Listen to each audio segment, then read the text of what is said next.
Hello, everyone. Welcome, finally, to the second Spin It Social Hour update. Wow, that was a lot of work. We had some technical problems with Facebook, or I should say Facebook had some issues with me. I think someone was trying to hack into my account, and lo and behold, I got disconnected and blocked. So I did everything within my social media powers, and I worked it and worked it and worked it, and here we are. And Stefan is on the screen. Stefan, welcome to the Spin It Social Hour. I wanted to have you right on so we could get this started because, what a snafu that was. How are you today, Stefan? I'm very good. Sorry that I'm texting while I'm talking to you because I have so many, I'm flooded with people wanting to know if we're on or not. I think everybody's going to understand these things happen. This is the nature of live streaming. And sometimes these technical problems in this world are going to happen. People in bigger companies have had bigger issues. But we made it. We are now streaming live to Facebook, Twitter, YouTube, and LinkedIn. So if anybody out there thought that we weren't going to get this done, we got it done. So here we are. Folks, I have been doing the Spin It Social Hour now. I'm going to take Stefan off for 1 second so I can just tell you a couple of things without boring him. I have been doing the Spin It Social Hour now for 38 shows. Never had a problem like that, but I have brought you 38 incredible photographers over since the pandemic hit. And I am going to lower my energy here a bit, deep breath, because the show must go on. But the Spin It Social Hour is a labor of love born out of care and concern for our photo community. And along the way, I decided that I was also going to start doing these Spin It Social Hour updates. Why? Because I wanted to make sure that we were updating you on the progress and a lot of things going on in these wonderful photographers' worlds. And we were going to bring them on every now and then so they can give you these updates on projects, on books, on whatever they're doing. So 2 weeks ago, I brought on 𝐊𝐶𝐲 𝐍𝐞𝐲, and we were able to get an update on him and his photography, and also this wonderful health business that he's doing with his 𝐕𝐶 yoga and other things. But today, I wanted to bring on another photographer that really is just an incredible guy. We had him on here before. And the show that we had him on before was right here, La Frontera, Artists Along the U.S.-Mexico Border. You can go back and see this on YouTube or Twitter or anywhere. And it was a great discussion. But now we're here to bring on Stefan and have him tell us about his latest work. And here we go. Stefan, it is an absolute pleasure to be here with you. I wanted to make sure that everybody had the lowdown on everything else. What have you been up to, man? Good afternoon, first of all, and thank you so much for having me again. Love your show. Always an honor to be here. What have I been up to? Well, as everybody knows, work is slow, or was slow, since March of last year. So during the pandemic here in New York, I started to get busy shooting the streets of New York. And one advantage of not having too much work is you can follow your own projects. And I got really busy and finally decided to wrap up that project in a book. So it's photography of 2020 from March to the end. And I decided to go self-publishing, which is unusual for me. I published 2 coffee table books with outside publishers. Yeah. And that's a whole new experience. And in part, thanks to the pandemic too, because, I had all the time to think about it and work on it. And it's an extremely work-intensive, endeavor. So Yeah, no, it is. And, well, you put your heart into everything the way all photographers do. And I have to tell you, I love your work. And when I heard you were doing this book, it was just great to, hear about it. And I got my copy right here. It's right here. Keep it going, New York. Let me pull it back a little here. Here we go with a little smile. Keep It Going, New York by Stefan Falke. Now it's available in soft cover and hardcover, right? You have a hardcover with you right there, right? That's right. Well, it's that's the beauty of Blurb. That's a platform where publishers. Right. So well, tell us about the origin of the project. Tell us about how you decided that you were going to work this into a book and what it takes to self-publish like this, and tell us about, and then we'll go through some of the book. I have a little video clip here we're going to show, but it's, you know, it's wonderful, man, to be able to capture the resilience of New York. Tell us, Stefan, tell us all about it. Well, I try to, as in the rest of my work, as you know, from my Mexico border, U.S.-Mexico border project, was all about artists and art and the positive aspect of living in a binational region with all these problems. But, you know, there are so many photographers out there who focus on the problems. I, in my work, rather stay on the, you know, as I always say, I pick the flowers, and even if it's a disaster. I strongly believe in showing the positive sides of life without, you know, negating the problems, but right. You have to show the value of places and people and things to make people, you know, engage people and make them think about places and people. Mm-hmm. So, and we are so flooded with, like in the pandemic, we are flooded with the same material, which I'm not saying is not important, but it's all hospitals and nurses and doctors and ambulances and whatnot. And again, you know, this is very important work. Right. By the way, there's two works that stand out in this. One is 𝐊𝐶𝐲 𝐆𝐨𝐲 in the New York Times. That was really, really touching. And the other one is Claudia Paul, with her series of portraits of nurses. You know, there's still ways to get you, and those two series really, really touched me. But at the same time, there's so much out there that I think people get tired of, you know, or not tired of seeing it, but it doesn't affect them much anymore. Right. So I'm trying to put a positive spin on things, and you know, if you can even say that in a situation like this. But New York is still, and this was for the first time, and since I've lived here on and off for 30 years. This is the first time you could really see New York. I mean, right. New York without the people gives you a whole new view of it. You know, you walk around like a tourist. You look up, you look down, you look, you know.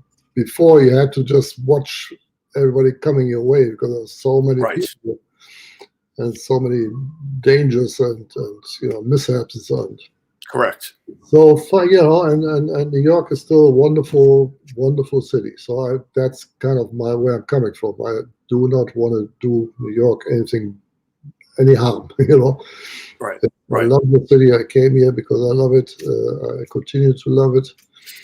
And that's kind of what I still want to show, you know, as much trouble as we are in. Well, you know, going through the streets the way you did, you know, and focusing on a certain, you know, aspect of covering this in a very unique way, that's what grabbed me. And then, of course, putting it into a book and making sure all the photos play well with each other, the page design, everything else. You know, I give it to photographers these days who self-publish because, you know, we're all brands, and we have to take matters into our own hands to get our work out there in a lot of ways these days. And I think self-publishing is an amazing thing. And when I first saw the book, I really, the size, the format, the way the whole layout is, it's just beautiful. But, you know, the one thing I love about you is that you don't just look at Manhattan. You don't look at just Manhattan as New York. You've been to Queens to document, to do this work. You've been to all the way out to Coney Island and other places to do this work. And you've brought it all together to show the real New York that way. And that's really important.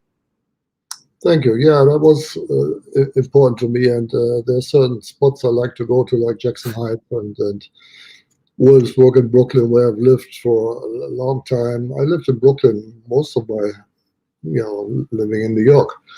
So I love Brooklyn. Right.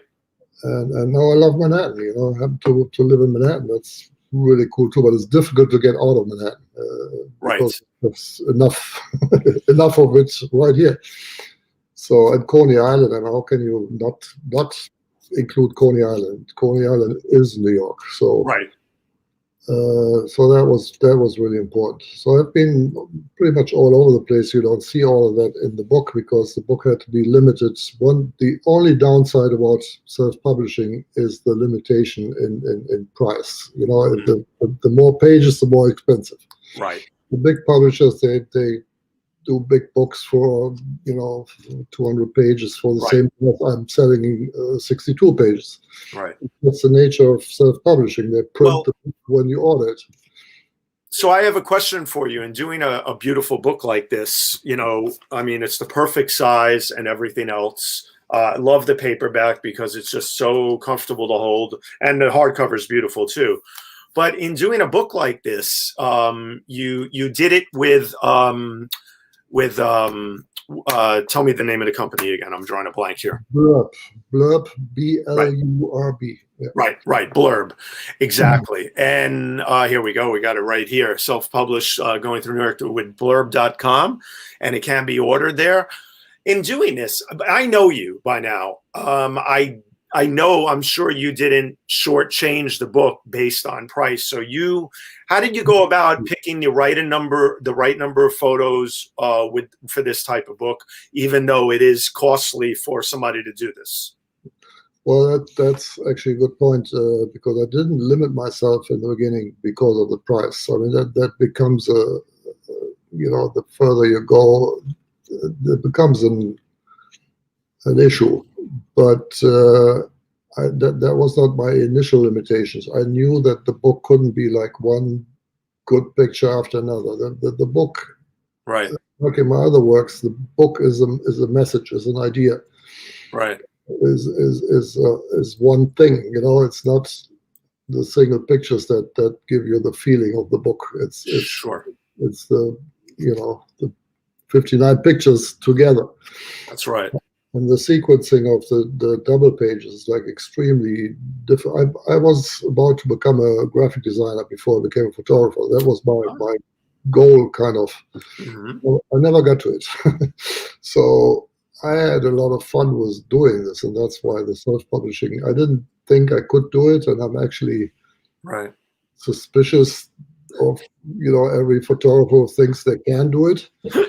Because we usually can't, especially the sorting out the pictures. I mean, Claudia Steinberg, who wrote the text, the introduction to the book, a beautiful introduction, by the way, really nailed it, and it's just an amazing text.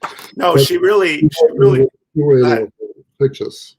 So it wasn't just me.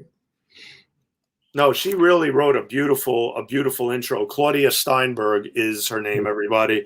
And, it just starts off so beautifully and says, whenever New York City encounters something big, a blizzard, a hurricane, or a heat wave, Stefan Falke takes his camera on the 20-minute, 20-block walk from his home in Chelsea to Times Square as an ever-recognizable anchor location. In the early spring of 2020, one of the first days of the coronavirus lockdown in his chosen hometown of the last 20 years, he once again found himself in that restless heart of Manhattan, and it stood still. That's just a little taste of how it introduces the book. And I have to tell you, a beautiful piece of writing by Claudia, beautiful photos by you. Let's give everybody a quick little look at a little video clip we have here to treat them to about the book. It's about a minute, so enjoy this for a minute and we'll be right back. Just a little clip that Stefan did himself.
I love that, man. Bravo, bravo. Very well done. It was much fun doing that. It's fun. You did a lot. You got a lot of steps in too. A lot of walking. Yeah, well, that's what I do. No, I know. We even met up, you, I, and you, me, and my co-producer, Jonathan Borstein, who's not here today, but on our regular show, we met up in Madison Square Park about a month ago, I think. Yeah, and about a month ago, and maybe more. And we all masked up and got together just to say hello to each other, because this has been a long year and everything. But so many beautiful sights in the book, and so many really, the color is outstanding. And you made a note about color in the intro, or at least Claudia did. And also I reflected on that a bit, because you consider yourself a certain type of photographer that doesn't always necessarily rely just on what you're looking at in color. But you talk to us about that, Stefan, about the perspective of photographing, what you did for the book. Yeah, until just recently, color has probably never been the deciding factor to take a picture, or to take a picture in a certain way. When I put up my camera, I see black and white. Right. Not that I see black and white, but I think in black and white. I started like, my generation started in the dark room. I learned photography solely in the dark room, working on my own bad pictures, trying to make them better, and loved it. So I still see composition. I see it really without color, and then I come home and I'm like, wow, and I'm almost offended when people say to me, wow, look at the colors in your picture. I'm like, that's not what it is about, It used to offend me. Now it's a little different, because especially since the pandemic started, you have, all of a sudden it's the structures and colors, and my seeing things really changed a little bit. Right. So yes, once and I'm not saying that when I see a red umbrella that I'm not reacting to it. I'm not colorblind or anything, but it's never the again deciding factor of a picture for me. Sure. Until just recently. So after you decided to self-publish and everything, and put out all these beautiful photos, which actually, let's do something else here. Let's call up, let's bring up your Instagram page, and let us give everybody, a few treats here in terms of the actual photos. We went through some of them earlier there, and we were showing them, but let's give everybody a little taste here of some of the other photos. In going through self-publishing once again with this book and everything, where do you begin? Where do you end? And now comes the promotion part and everything, which I think you've been doing a great job with. I've seen a lot of great posts about it and everything. How are you spreading the word about it, besides being here on the Spin It Social Hour? Well, it's a big factor on it. And again, I appreciate the opportunity. It's my pleasure. It's my pleasure. All of a sudden, I don't know. I don't know. I have too much creative juices going these days. So when the book was finished, I went immediately out with it and shot the book in places where I shot pictures for the book. Right. And so the book itself takes on its own life. I wasn't even thinking about advertising it that way first, but then it just so happens that these pictures look good too. So. And then this was before I started shooting video. I never thought of that, ever.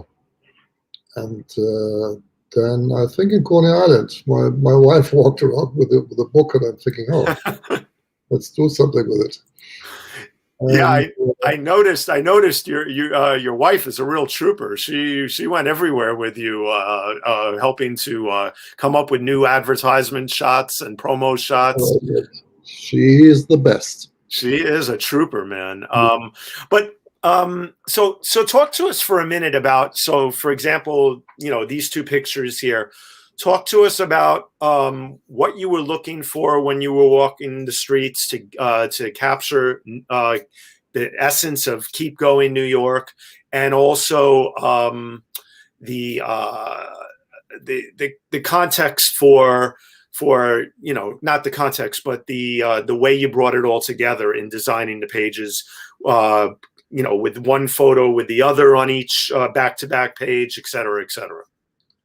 Yeah, that took me, every book editor can tell you how much time they spent on this.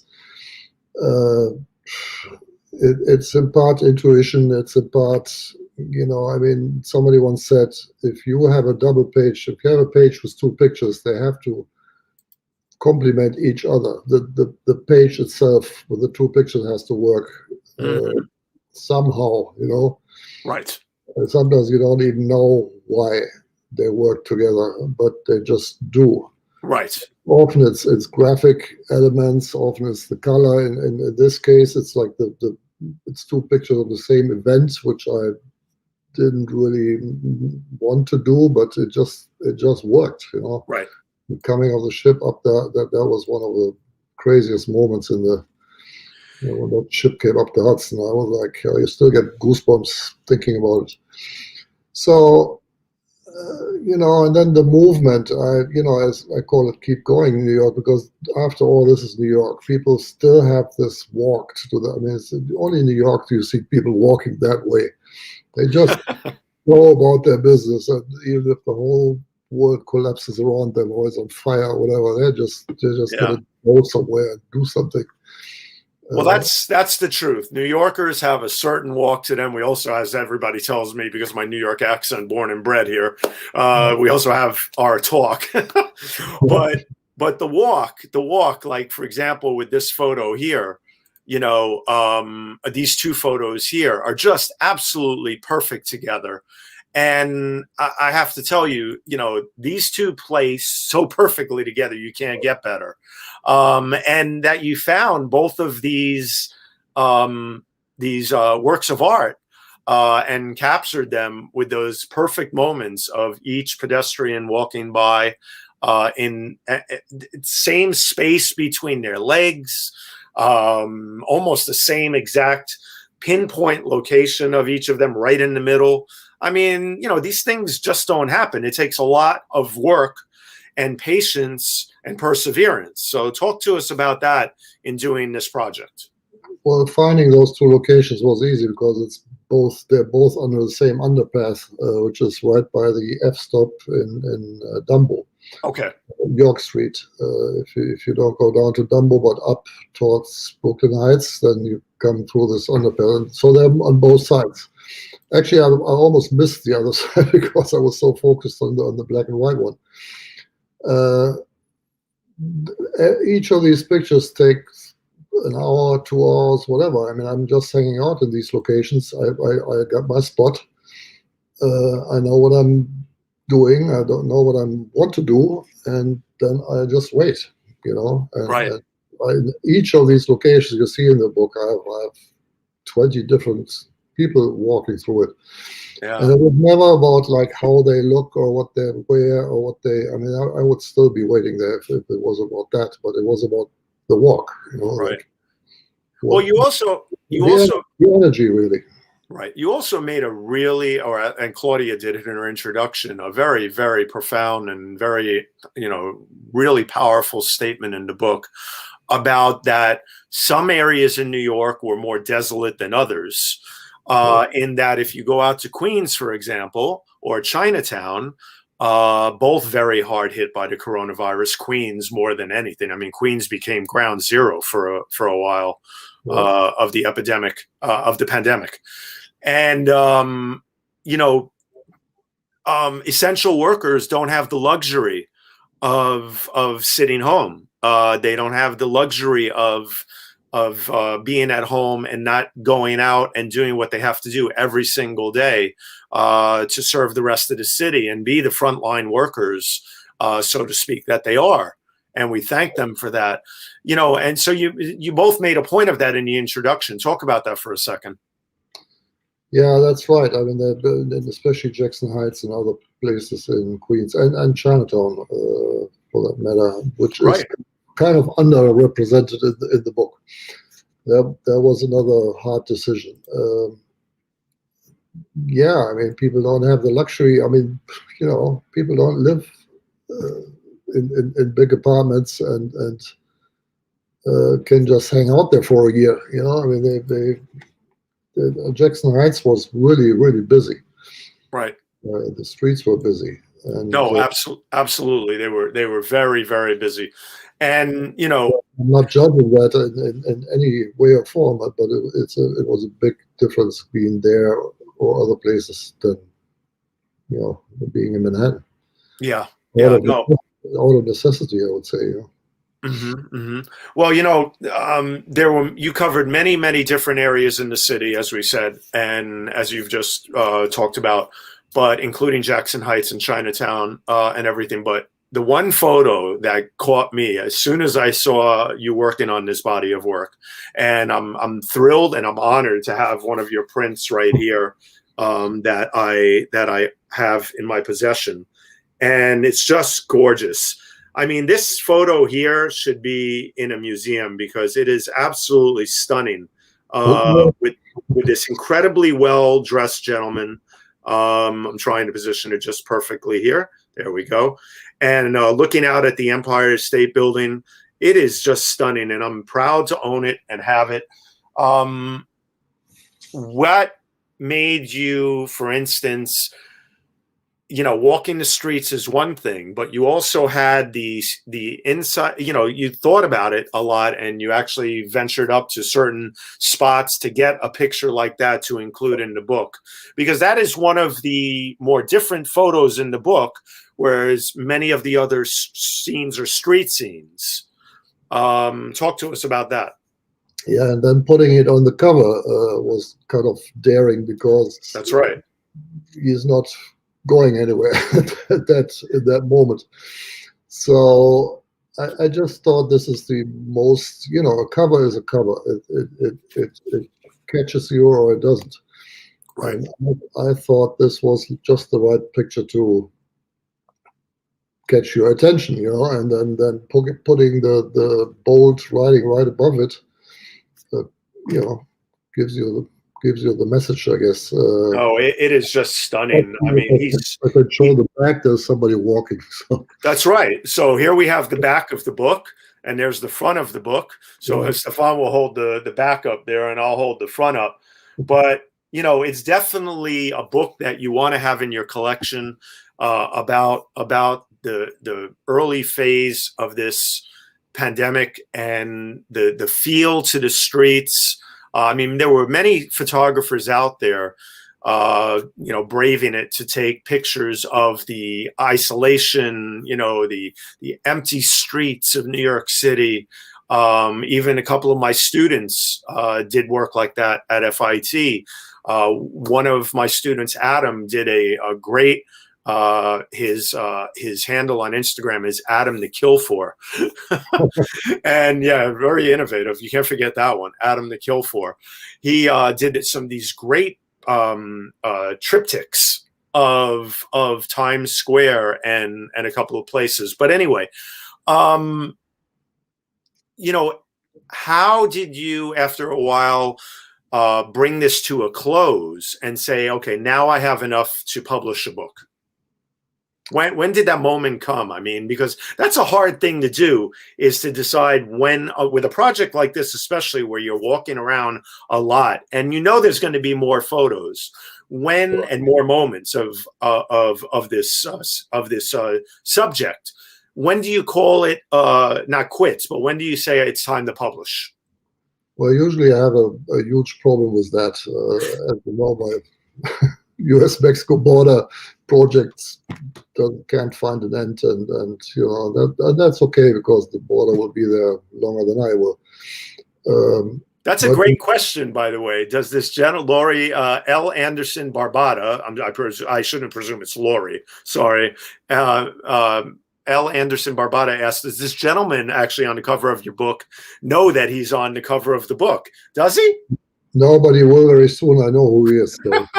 Oh, you do know who he is? Okay. Okay.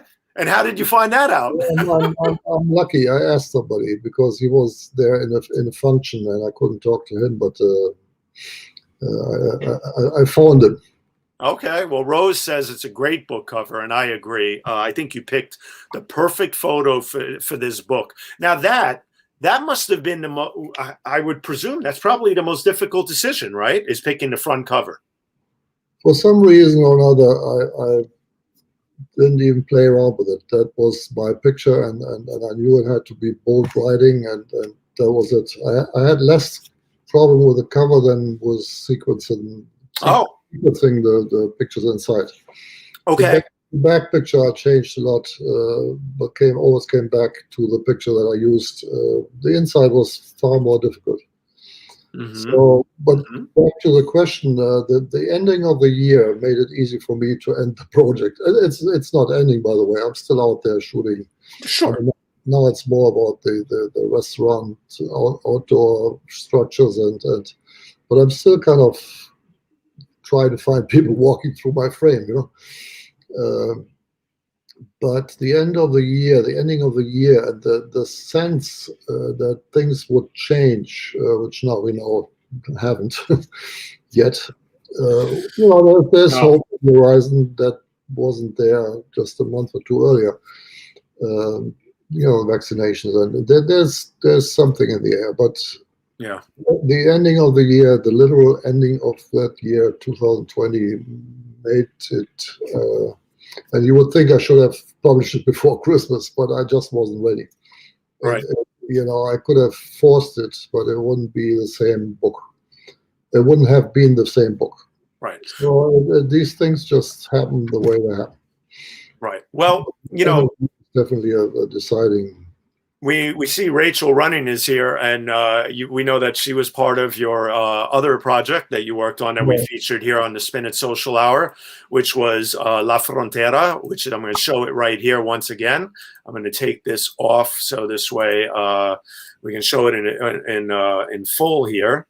But the thing is that this show was fantastic, and it was great because you know, we were able to discuss another huge project you work on. I'd love everybody to go to YouTube or anywhere and find the Spin It Social Hour on Facebook, LinkedIn, Twitter, and YouTube.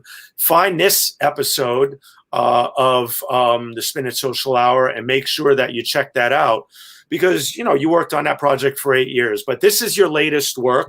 Keep going, New York.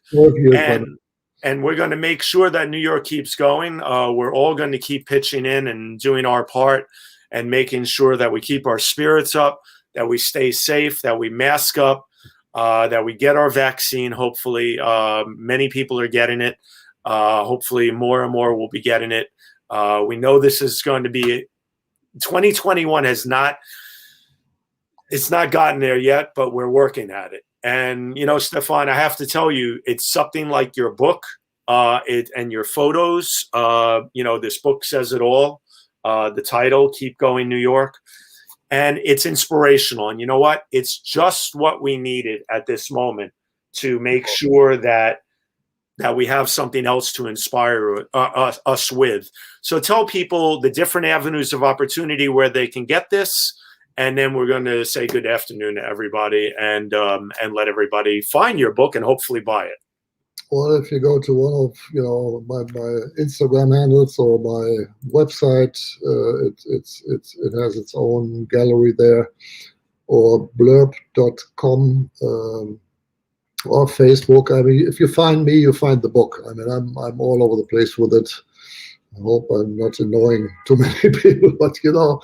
That's another thing. If you have to self-advertise, then you know there's great opportunities these days, and a big shout out to digital photography and online, all that. For me, it's like the big box of crayons had been opened and I can do whatever I want. I mean, Well, creativity-wise, well, it's awesome. If I can make a book and advertise it and shoot a video about it and doing all that all by myself, yeah. then everybody can, you know. You did a lot of work on it, and I wanted to give you an extra. It's the 15-minute Spin It Social Hour update. We're at 35 minutes, but I wanted to give you the extra time because to talk a little more about it, and I wanted to ask a few more questions because we had that technical snafu, probably threw off a few viewers today, but the show went on and the update went on, and I wanted to make sure that I help you get this information out there because the project speaks to me as a born and bred New Yorker. It speaks to me as somebody like all of us who are living through this right now. We've lost too many people, way too many people, and our hearts go out to everybody.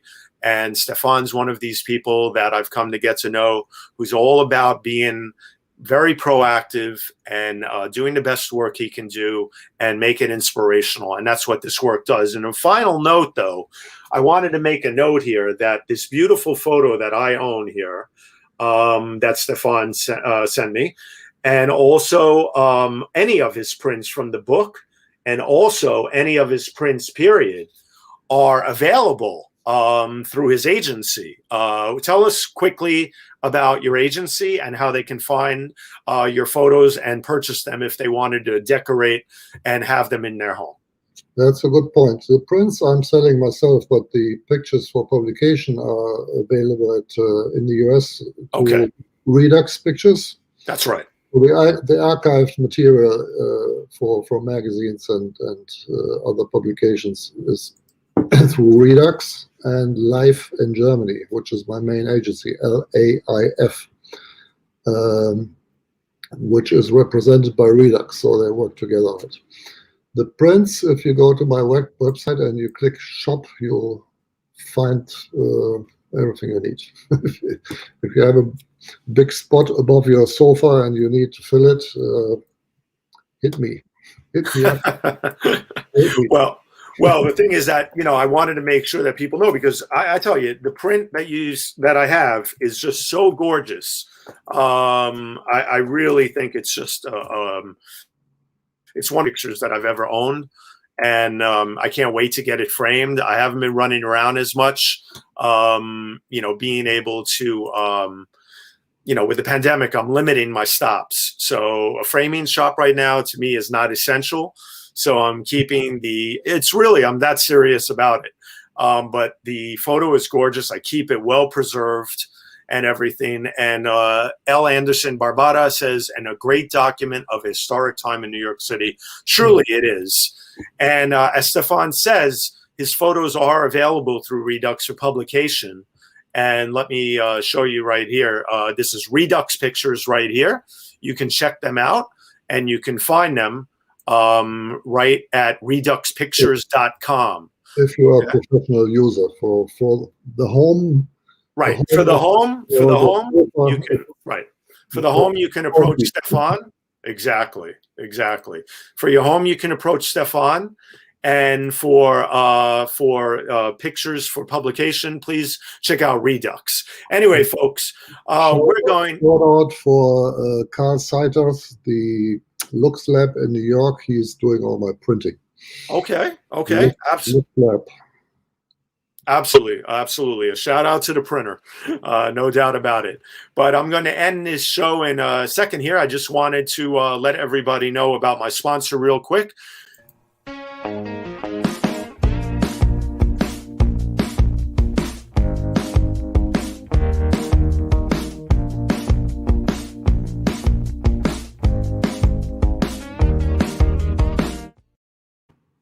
All right. And one final thing is I want to tell everybody before we say goodbye is I wanted to let everybody know that this Thursday, February 4th, with no Facebook tricks at the beginning of the show, the Spin It Social Hour is going to be on February 4th, this Thursday at 9 p.m. Eastern Time. And I'm bringing on a really great photographer named big fan and supporter of the show from Allentown, PA. He's done so much work on the steel workers industry in Pennsylvania, in Bethlehem, the plant there. He has some really historic photos, and it's going to be a great show with a lot of history, some surprises, and just some real history to grab a hold of, given the nature of the steel industry in this country and how this country was built in many ways by some of these great men and women who worked in these plants. So, folks, thank you for tuning in for a Spin It Social Hour with the great Stefan Falke here. Stefan, I'm going to tell you, you keep going just like New York needs to keep going. And I want to thank everybody. And let's say goodbye and take care, everybody. Okay? Be well. Bye-bye. Thank you for seeing this Spin It Social